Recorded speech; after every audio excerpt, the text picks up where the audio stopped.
All right, I've got a crazy story coming out of my home state of Indiana, but let me walk you through a quick thought experiment first. Take a man who has been prone to radicalization throughout their life, who has a history of violently attacking police officers, and imagine that they get arrested for attacking police officers. They get thrown in jail, and then, stay with me for 1 second, you pardon them and you tell them that their actions were patriotic, they were amazing, they helped save the nation. Do you think that they'll, one, reflect on their actions and chill the hell out, or two, continue attacking police officers because they were just emboldened by the message that what they did was good? Well, we have this story right here. It's not even that funny. It's kind of just tragic. January 6th rioter, recently pardoned by Trump, was killed by Indiana sheriff's deputy while resisting arrest.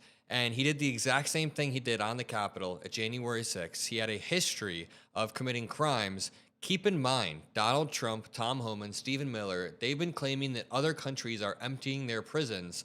Meanwhile, Trump, on day one, emptied prisons across the country and let a bunch of proven criminals out. Let's break down this story and some other stories. Make sure you drop a like, subscribe for more breaking news content, and watch this clip of Trump. It's only about 20 seconds, proving that he doesn't even know anything about the people that he pardoned. You would agree that it's never acceptable to assault a police officer, Sure. right? So then if I can, among those you pardoned, DJ Rodriguez, he drove a stun gun into the neck of a DC police officer who was abducted by the mob that day. He later confessed on video to the FBI and pleaded guilty for his crimes. Why does he deserve a pardon? Well, I don't know. Was it a pardon? Because we're looking at commutes and we're looking at pardons.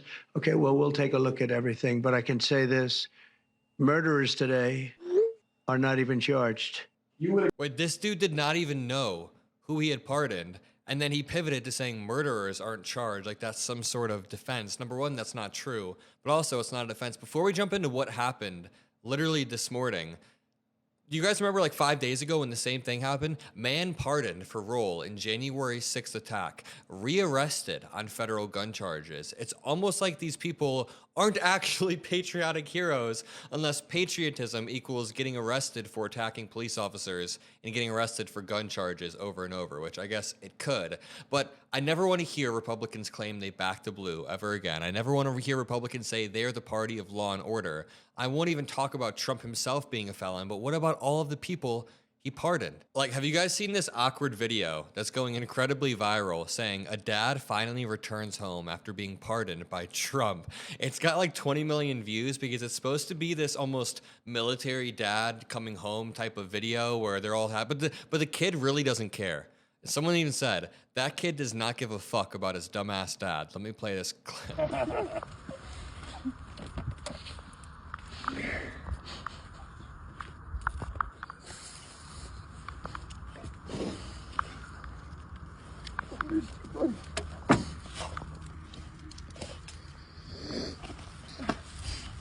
We missed you a lot, buddy.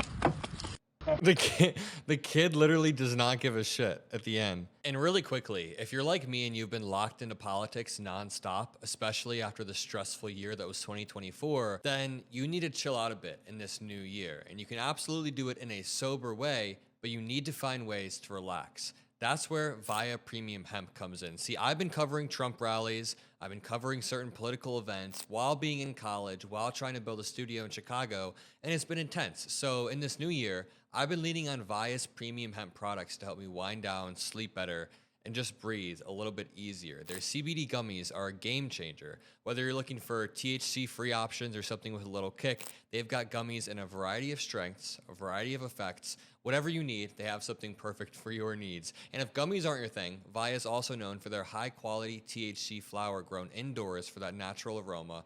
It's the perfect way to chill. And here's the best part, they ship legally right to your door in discreet packaging, no medical card required. So if you're ready to start 2025 with a little less stress, use code BLUEHEART for 15% off your order. Trust me, it's worth it. Hit the link in the description, use code BLUEHEART, and check out Via Premium Hemp Products. Thank you to Via for making this video possible, and thank you guys. Back to the video.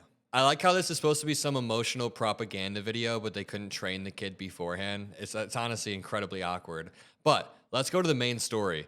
January 6th rioter recently pardoned by Trump, shot and killed by Indiana sheriff's deputy while resisting arrest. Surprise, surprise, resisting arrest. An Indiana man recently pardoned by Trump for storming the Capitol is dead after being shot by a sheriff's deputy while allegedly resisting arrest. Matthew Hustle, 42, of Hobart, was shot and killed during a traffic stop near the Jasper-Pulaski County lines on Sunday afternoon.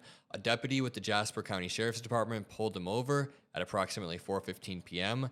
The traffic stop led to the deputy attempting to arrest Huddle, but Huddle allegedly resisted and struggled with the officer. This altercation led to the deputy firing his gun and killing Huddle. Putting aside the irony of what happened here and that Trump pardoned this guy, it is a really tragic event. It's tragic that somebody died, somebody likely with kids died after resisting arrest when this guy could have been getting help or some sort of rehabilitation, and he's obviously easily prone to radicalization. I mean, look at these photos of him on January 6th. He'd been to multiple Trump events, but federal sources confirmed that Huddle was recently pardoned by Trump. Huddle and his uncle, Dale Huddle of Crown Point, were arrested for taking part in the J6 Capitol riots.